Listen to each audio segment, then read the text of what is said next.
That's great to hear. On the veteran suicide thing, that is something I don't think the average citizen kind of knows anything about. And, they hear the number. I believe the number they always stick to is 22 day on average, but maybe they don't know anything past that. Can you talk a little bit about why you think the number is so tragically high and what the government, what the military, what they could be doing that maybe they're not to bring that number down? Yeah, I think, well, say to use myself for an example, I think when you transition out, there's a lot to be said for things, resources and availability of resources out there. However, the military, the government doesn't necessarily always do the best job at making a lot of those programs, resources, and everything known. And to their regard, I get it. There's a lot of people transitioning in, a lot of people transitioning out. It's hard to, put a check a block next to each person. But, that's one big thing that does play a key role in getting out is those access to resources, knowing what your resources are, knowing, as you're going through transitional processes of getting out of the military and entering civilian life, it's a time capsule. It was for me. I was in at 18, out by 25. I had no real life experience other than what was in the military. I had my credit card, my cars and stuff like that. But other than that, the world exterior to the military was a brand new thing for me. So in regard with that, that's one big issue that I think, we can all collectively work at to improve that system of transitioning out. But also, a lot of people, I think they get out, like I had mentioned, everybody kind of scatters to the four winds and you lose that tribe, you lose that bond with people. So whatever that tribe is, whatever bonds, or whatever you enjoy, I would say, find a tribe in that area. I found a tribe in rock climbing. I found a tribe in mountaineering. I find a tribe in going out and riding my motorcycle and everything. But most importantly, like I've reconnected with a lot of those guys that I was with when through a lot of these events and these similar and shared events that we had and experienced while we're overseas. So when I'm having a tough day, I reach out to them. So, stay connected. Like I said before, stay connected. And I think that's the bit, that peer-to-peer connection, that peer-to-peer support is, I think, one of the biggest things that guys are missing when they get out. And it ultimately leads to, their demise, whether it's depression, drugs, addiction, everything, all the above is not having, I mean, you live with these guys for several years of your life, day in and day out. And then you get out and they're gone. You have this uniform that has all these bells and whistles and ribbons and accolades on it that means something to you. And then you get out and it's just hung up on a shelf as a keepsake. So it is, I mean, there's a lot to deal with and a lot to process when you get out of who you were then and, who are you going to be now? And what are you going to let define you now?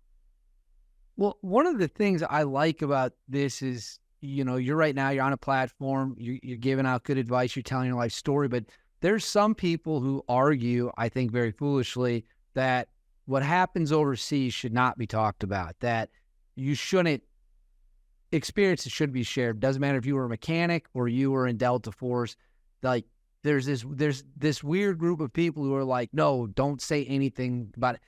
What would you say to people? I mean, number one, obviously you don't agree with that because you're sitting right here talking to me.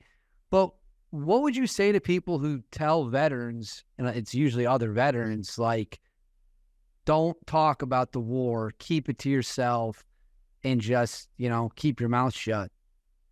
I think that's horrible advice, and I think that's just creating people like, an epidemic of ticking time bombs. I mean, I think definitely, I don't be one of those guys that's just out showboating everywhere. Let's use some common sense and, be pragmatic about it. But, shit, if you need to go to the local VFW and offload some stuff on, a Vietnam veteran or a friend or somebody there, that's the place to do it. That's what I was saying, that tribe and that support network is so important. You can't just bottle stuff up. There's no way. I had stuff that I had bottled up and I didn't realize like how corrosive that was and how much that was eating away at me. And so, I mean, if you got to talk about it, you got to talk about it because eventually it's going to come out, whether you want it to or not, it's going to come out in either some, in some action, shape or form, whether it's, crying about it, whether it's being violent about it, it's going to come out. like putting Mentos in a Coke bottle and shaking it up and just putting the lid on, like it's gonna blow. So, like I said, I think it's terrible advice. People need to talk about these things, and it's not something that, we can't just run around with that. I don't know, that macho attitude of like keep it all pent up inside and let it, then just go to your grave with it. You know, I agree. I agree with you 100%. I've never actually asked anyone that question who's agreed to come on the show who's not said it's okay to talk about things. Now, some of the guys will have caveats of like there's certain missions you shouldn't be talking yeah. about if they're not public knowledge. But I've never understood that. I wasn't in the military, but it like this code of silence of if you're suffering, keep it to yourself seems like a great way for people to get killed, and that's not an end anyone wants. Well, that's what I was saying. Like I said, if you hold it in, you're gonna take it to your grave at some point. And we've all had friends and buddies that have done that probably needed somebody to talk to about it. But yeah, no, I totally get the operational security part of it and all that. But there's a difference between that and saying, hey man, I think this experience kind of fucked me up. Exactly. And that's where, we as brothers can sit there, and be like, hey man, it's okay to not be okay. So I totally 100% agree, and I know that the people viewing this are going to agree too. I have just a few more questions left for you. I really appreciate you again coming on the show. One of the things that I always find fascinating is what was your mindset like over there when it came to dealing with the enemy? Was it just business? Like we have a job to do. We're here. We're on this side. They're on that side. Or for you, was it personal once, you're there time and time again? There's been killing, there's been shootings, or was it always just business? it's a hard one. I would say, in one way it is kind of business because you're placing the mission first and the needs and the mission first. And, whatever that is, there's a reason for it.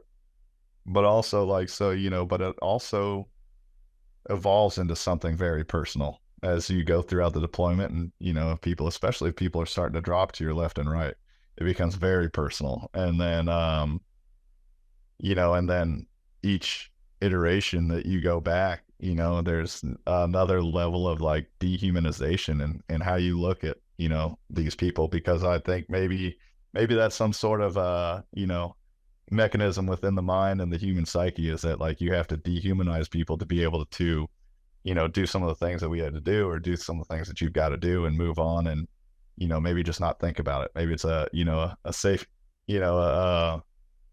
kind of fallback for having to deal with it on the latter part, and that you just don't look at them as people. Do you have well sorry. no I was gonna say, well, these are the ones that you're meant to lay the smack down on. So Yeah, the ones that are the yeah. shooting stars. Is there one Yeah. memory from your time overseas in the wars, your 3 deployments that you look back and you just say to yourself, "I'm really proud of how I performed on that day," or "I'm really proud of how the team performed on that day"? Is there any memory that sticks out?